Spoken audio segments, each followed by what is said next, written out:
Okay. Red chilli powder आणि मीठ आणि salt to taste. Correct. Okay, आता आपल्याला हे सगळं मिक्स करून घ्यायचं आहे. हो. आणि मग लाटायचं, मग त्यात ते फिलिंग करायची. मग परत लाटायचं. हा जो आता जो फिलर आपण तयार केलेला आहे तो इतका छान लागतो, इतका टेस्टी झालेला आहे. त्यामुळे मला पुढचं भवितव्य दिसतंय की आमचा पराठा कसा होणार आहे. हो, नक्की. ओके, तर आता हे तयार झालेलं आहे. आता तू काय आता हां पराठे करूया. हे जे मॅरिनेट केले त्याच्यात फिलिंग करायचे. ओके.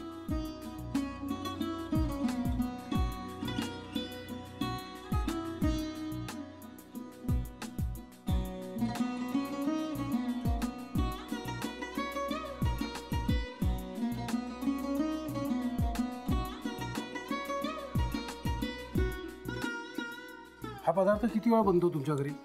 आमच्या घरी हा म्हणजे मी कॉलेजवरनं आल्यावरती आमची मेड बनवते. अरे वा. कारण की मी त्यांना शिकवून ट्रेन केलेलं आहे ना असं. बरं बरं. की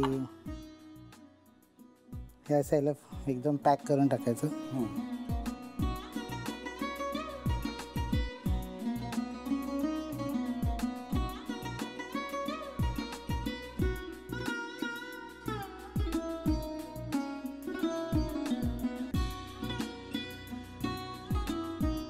जेवण बनवण्यापेक्षा जेवण बनवताना झालेला जो तिकडे पसारा असतो तो पसारा आवरणं जास्त कंटाळवाणं असतं, असं एक माझं निरीक्षण आहे.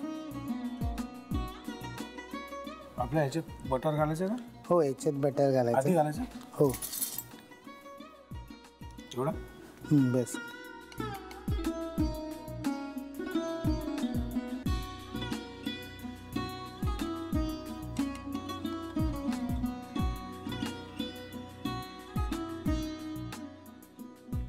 First class. आणि आपल्या कशाबरोबर खाता येईल? हे आपण सॉस सोबत खाऊ शकतो, कोणत्याही चटणी सोबत खाऊ शकतो. मुळात हे जर आपले फिलिंग आपण जे तयार केलेलं आहे ते जर उत्कृष्ट असेल तर बाकी कशाचीच गरज नाही आहे. हो, ते तर आहे की नाही? तर फिलिंग आपलं उत्तम कसं असेल ते बघा, आहे की नाही? हे माझा इनर फिलिंग आहे बरं का. जर हे फिलिंग उत्तम झालं तर काही गरज नाही. चटणी नको, फटणी नको, दही नको, ताक नको, काही नको. लिहून घ्या साहित्य आणि कृती. स्पेशल पनीर पराठा बनवण्यासाठी लागणारं साहित्य: मळलेलं गव्हाचं पीठ, बटर, कुस्करलेलं पनीर, बारीक चिरलेला कांदा, गव्हाचं पीठ, तंदूर मसाला, गरम मसाला, बारीक चिरलेली हिरवी मिरची, किचन किंग मसाला, लाल तिखट आणि मीठ. कृती: प्रथम एका बाउलमध्ये कुस्करलेलं पनीर घेऊन त्यामध्ये बारीक चिरलेला कांदा, हिरवी मिरची, गरम मसाला, किचन किंग मसाला, तंदूर मसाला, लाल तिखट आणि मीठ घालून सर्व मिश्रण नीट मिसळून घ्यावं. मळलेल्या पिठाची गोल पारी करून त्यामध्ये पनीरचं मिश्रण भरून पारीच्या सर्व बाजू बंद करून घ्याव्यात. तयार गोळ्याचा पराठा लाटून पॅन मध्ये बटरवर खरपूस भाजून घ्यावा आणि सर्व्ह करावा.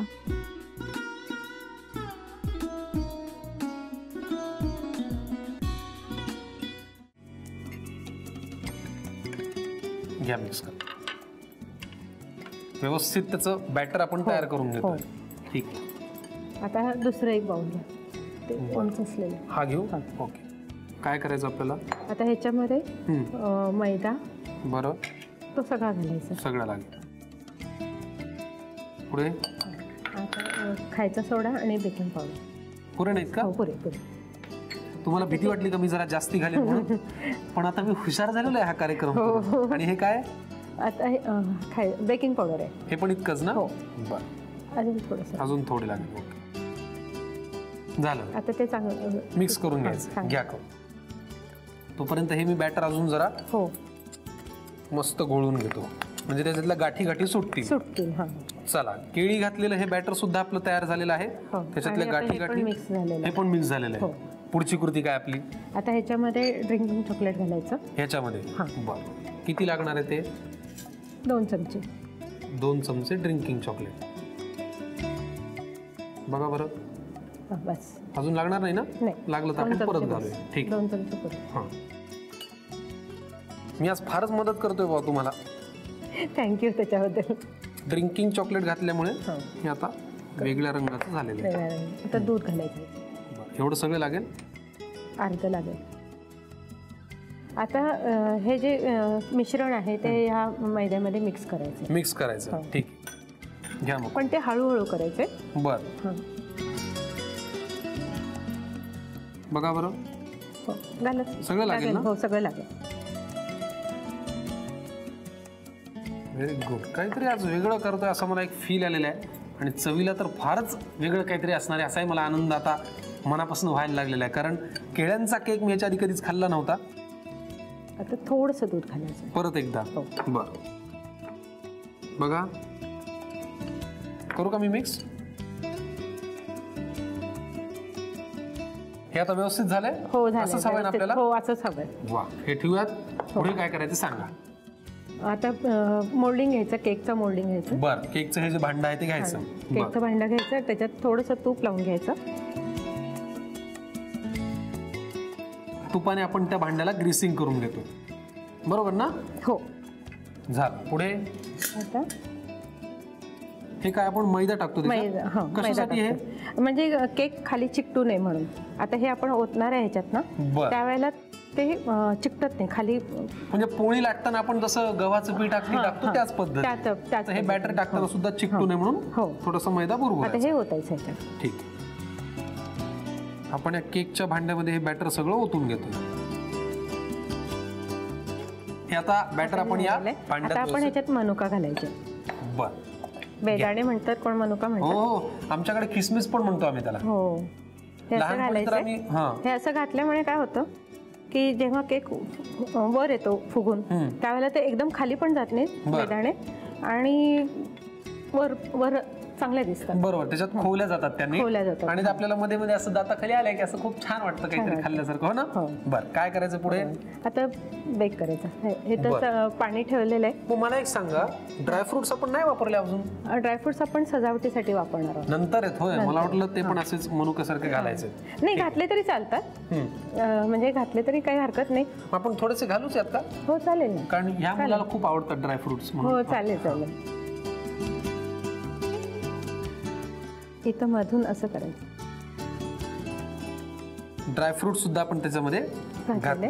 काय करायचं? आता स्टीमर ठेवलेलं आहे. हो. तर त्याच्यात पाणी घातलेलं हो. आहे आणि त्याच्यात चाळण घातलेली आहे. बर. आणि आता हे आपण इथे ठेवणार आहोत. बर. स्टीमर मध्ये ठेवू शकता, कुकर मध्ये शिटी काढून ठेवू शकता बर. 20 मिनिटं, किंवा ओव्हन मध्ये पण 20 मिनिटच ठेवायचे. पण नॉर्मल किती- मध्ये, किती temperature? डिग्री नाही, टेम्परेचर वगैरे नाही, नॉर्मल मध्ये. नॉर्मल मध्ये किती? 20 मिनिटं. 20 मिनिटं. बर, ठीक आहे. हे तीनही पद्धतीने, एक मिनिट थांबा, ते जरा सरळ करूयात आपण.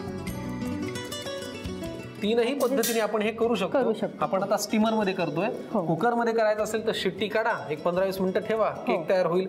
आणि ओव्हन मध्ये ठेवायचं असेल तर प्रीहीट करायची गरज नाही. नॉर्मल टेम्परेचर वरती एक 20 मिनिटं त्याला छान बेक करून घ्या, केक तयार होईल. फॅन्टास्टिक. ठेवा झाकण. 15 ते 20 मिनिटात हा केळ्यांचा केक तयार होतो. मग आपण त्याला छान कट करूयात आणि खाऊयात. Very good. पण तुम्हाला खायचं असेल तर लिहून घ्यायला लागेल या केळ्यांच्या केकसाठी लागणारं साहित्य आणि कृती.